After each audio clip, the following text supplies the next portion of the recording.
définitivement sans mourir. Et ces enfants, c'est ça. C'est-à-dire qu'ils n'ont pas de régulation de la ventilation, des enfants absolument parfaits qui naissent très bien, puis ils s'endorment la première fois, et là, ils deviennent bleus. Alors, on les secoue une fois, deux fois, et puis, c'est pas possible. À chaque fois qu'ils s'endorment, leur PCO2 monte, leur PO2 baisse, et ils n'ont pas le système qui enregistre ça. Jeanne Amiel, à Necker, a trouvé l'origine de cette maladie. C'est une maladie dominante, par mutation nouvelle le plus souvent, qui touche un facteur de transcription. Et là aussi, ce qui se passe, c'est qu'il y a ici une vingtaine d'alanine dans la protéine.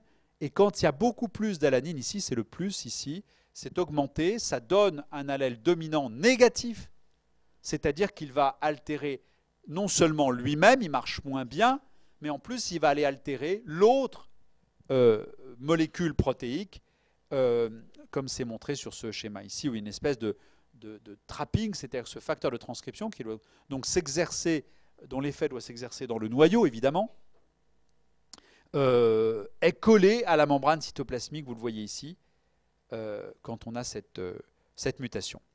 Bon, il y a d'autres effets comme ça. Ce qui est important, c'est que vous ayez dans l'idée ces différents mécanismes de dominance, perte de fonction, il me manque un allèle, ça suffit à expliquer les choses, gain de fonction par les différents mécanismes possibles, et effet dominant négatif où un allèle contredit l'autre. On fait une petite pause. Hein.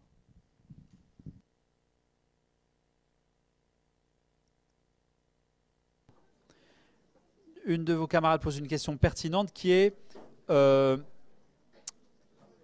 dominant négatif, au fond, c'est une perte de fonction puisqu'on exerce une fonction négative sur l'allèle normal.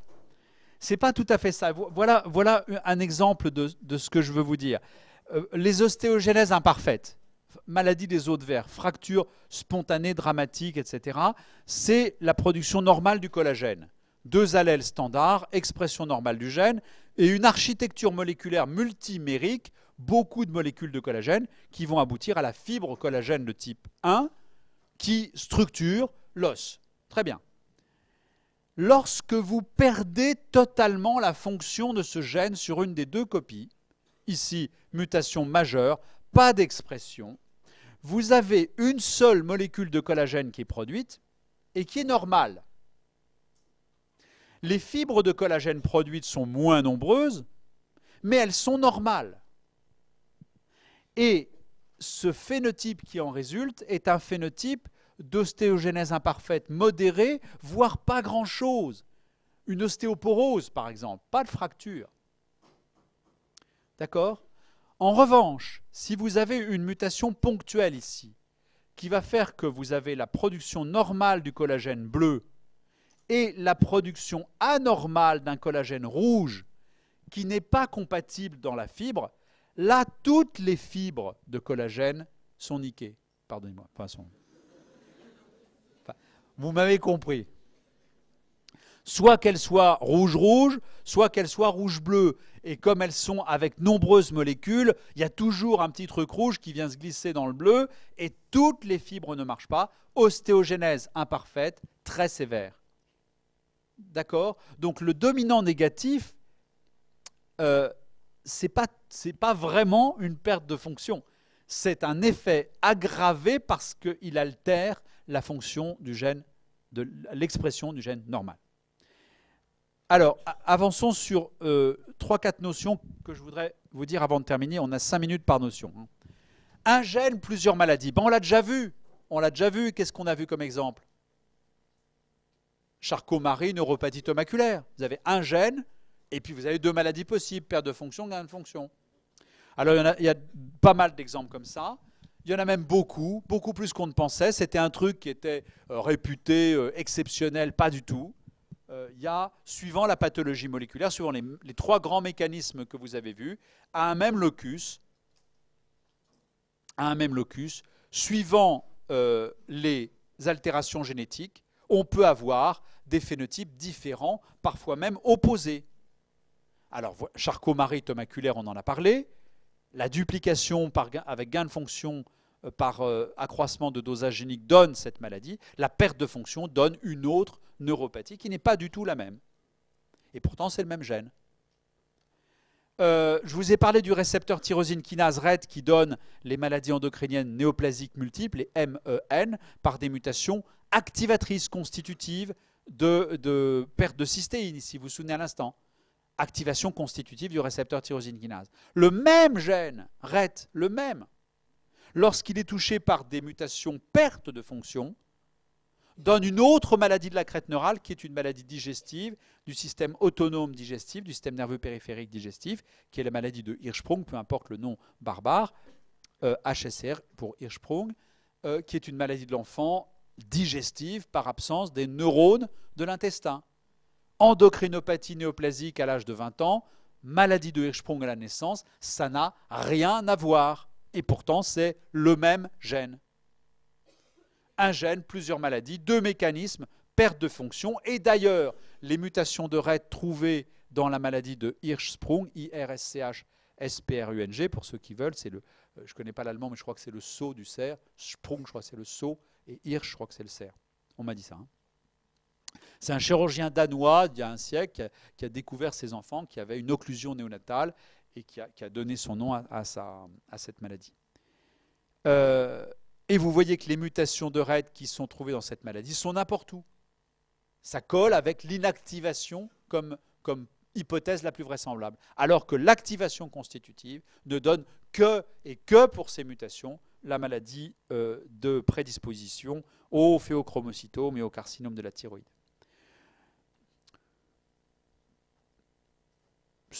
Petite parenthèse, cette histoire de un gène, plusieurs maladies va même jusqu'à quelque chose qui existe en génétique, qui est un gène, plusieurs modes d'hérédité. Le bêta-globine, vous vous souvenez de bêta-globine avec la drépanocytose, bêta-6-gluval qui doit être quelque part par là, c'est une maladie récessive. À ce locus-là, il y a des mutations de la bêta-globine qui sont dominantes. Donc un gène peut être l'objet, suivant la pathologie moléculaire et le mécanisme, peut conduire à des phénotypes différents de maladies, peut-être plus même, et à un même locus, on peut avoir des maladies de modes d'hérédité différents pour des mutations différentes. Deuxième notion un peu miroir de la première, ce n'est pas l'inverse, mais c'est une espèce de contre-type, qui est de dire une même maladie peut correspondre à des altérations de plusieurs gènes indépendants. C'est ça, c'est que vous avez le gène A, B, C, D, E, et parfois il y en a 50 comme ça, qui donnent un même phénotype pour des altérations complètement différentes, sur des chromosomes différents, pour des gènes différents. On appelle ça l'hétérogénéité génétique. On l'appelle un peu plus précisément l'hétérogénéité de locus, une même maladie, plusieurs loci possibles. Attention, ce n'est pas une hérédité multigénique où un individu ici aurait des mutations de plusieurs de ces gènes, ce n'est pas du tout ça. C'est que vous avez parmi les individus atteints un groupe d'individus qui a des mutations du gène A, un groupe qui a des mutations du gène B, etc., etc. Alors il y a parfois des petites différences d'un groupe à l'autre, mais en gros c'est le même phénotype. Voici un exemple avec une maladie qui s'appelle la maladie des exostoses multiples. Voici une radiographie, vous voyez bien que ça ne colle pas très bien. Ici, il y a des espèces d'excroissance osseuse au niveau du cartilage métaphysaire, ici, là, là, là et là. En fait, c'est des petites tumeurs bénignes qui partent de la métaphyse pour faire des régions ossifiées anormales. C'est une maladie autosomique dominante. Voici des arbres généalogiques tout à fait caractéristiques. Eh bien, il y a au moins 3 gènes connus et plus encore, puisque vous voyez qu'il y a une zone de non-connaissance. Il y a un gène qui est sur le chromosome 8, un sur le 19, un sur le 11. C'est indistinguable.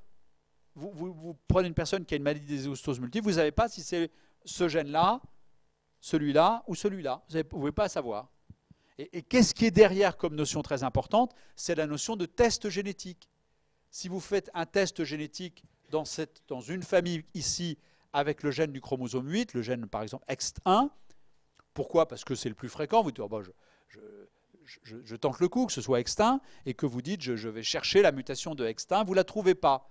Et ben, ça peut être très bien une mutation d'un autre gène et ça complique considérablement, ça rend très complexe les consultations génétiques et le travail du laboratoire, qui pour un même malade doit parfois chercher non pas dans un gène, mais dans 2, 3, 10, 50 gènes.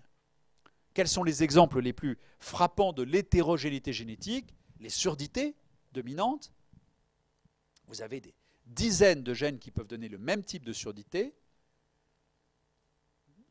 Des maladies de la rétine, des rétinites pigmentaires dominantes, avec une pléiade de gènes. Un autre grand classique sont en neurologie, en neurogénétique adulte, ce qu'on appelle les paraplégies spastiques. C'est un peu l'inverse de Charcot-Marie. Ce sont des syndromes pyramidaux d'hyperexcitabilité des motoneurones. Donc des gens qui sont extrêmement raides. C'est l'inverse, ils marchent sur la pointe des pieds parce qu'ils sont en permanence en spasticité, en contraction. Il y a plus d'une cinquantaine de loci de paraplégie spastique. Donc imaginez la difficulté du travail de génétique quand vous êtes à la Pitié-Salpêtrière, vous voyez arriver une famille de paraplégie spastique, une personne qui est en chaise roulante, l'autre qui est plus jeune, en dominance comme ça, et vous ne savez pas du tout, a priori, quel est le gène en question. Alors, il y a tout un travail de phénotypage fin, quel est l'électromyogramme, quel est l'âge d'apparition, comment les signes se sont avérés, qui permet peut-être de mieux chercher, mais au fond, vous êtes obligé de tester de nombreux gènes pour peut-être aboutir à l'identification du coupable parmi une population de 50 ou 60 gènes. Et c'est une des raisons d'être de ce qu'on appelle aujourd'hui les stratégies de test génétique par panel de gènes. Je vous en avais parlé au tout début, on peut tester un gène comme ça. Quand vous avez un enfant à chondroplase, vous n'allez pas tester autre chose que FGFR3 et si possible exclusivement la mutation G380R parce que vous savez que c'est ça ne peut pas être autre chose. Tous les achondroplastes de la Terre ont cette mutation. Bon. Mais quand vous avez une paraplégie spastique ou une surdité dominante, là vous avez 50 gènes. Donc vous allez essayer de mettre au point au laboratoire un test génétique qui comprenne l'ensemble des gènes, c'est ce qu'on appelle un panel de gènes, qu'on va étudier par reséquençage, et aujourd'hui la méthodologie le permet. Et donc c'est un des outils très très importants. C'est quelque chose qui est en train de se faire, c'est tout récent ces méthodologies-là de séquençage de nouvelle génération. Et donc c'est ce que vous allez vivre vous comme clinicien en disant je suis neurologue, j'envoie mon malade en consultation de neurogénétique à Madame Dur à la Pitié-Salpêtrière parce qu'elle connaît bien les paraplégies spastiques et elle va envoyer au laboratoire et vous recevrez les résultats de panels de gènes. Nous avons testé les 62 gènes de paraplégie spastique et c'est le gène spatane sur le chromosome je ne sais plus combien qui est atteint dans cette famille. Et c'est très important d'avoir des malades qui sont annotés génétiquement. Il n'y a pas que le phénotype, ils ont leur génotype avec eux. Ce sont des packages de dossiers très intéressants, notamment pour les essais thérapeutiques. Si vous avez une molécule qui est intéressante pour spatane et pas un autre, il faut que votre patient soit bien catégorifié dans ce groupe-là. Donc l'hétérogénéité génétique est une grande difficulté d'analyse qui aujourd'hui s'améliore, si je puis dire, du fait des possibilités de séquencer en même temps, non pas un gène, un par un après les autres, mais un groupe de gènes. Troisième notion fast-food, là. Mutation de novo, effet de l'âge paternel. Alors ces familles dominantes que je vous ai montrées, avec parfois 3, 4, 5 générations, elles commencent bien un jour. Ça ne remonte pas à Mathusalem, la neurofibromatose de la famille que je vous ai montrée. Il y a bien un jour où arrive la mutation. C'est ça, une mutation de novo. C'est le fait que vous avez ici une famille de maladies du Hirschsprung, peu importe, avec Rett, qui se transmet ici dans une grande famille. C'est une famille où la mutation est héritée, elle est dominante, elle est familiale. Il y a 1, 2, 3, 4, 5, 6, 7 cas avérés, des défauts de pénétrance, tout va bien, on est dans notre modèle classique. Et puis vous avez cette petite fille qui a une maladie de Hirschsprung aussi, mais les parents ne sont pas atteints, les grands-parents ne sont pas atteints, personne n'est atteint, elle est la seule à être atteinte. Alors, on a fait l'étude du gène Rett, on a vu qu'elle a une mutation de ce gène, ici à la place d'un G, il y a un C, sur la séquence juste à la jonction entre un exon numéro 10 et l'intron numéro 10, elle a la mutation, on a testé les parents, ils n'ont pas la mutation. Eh bien, c'est une mutation nouvelle.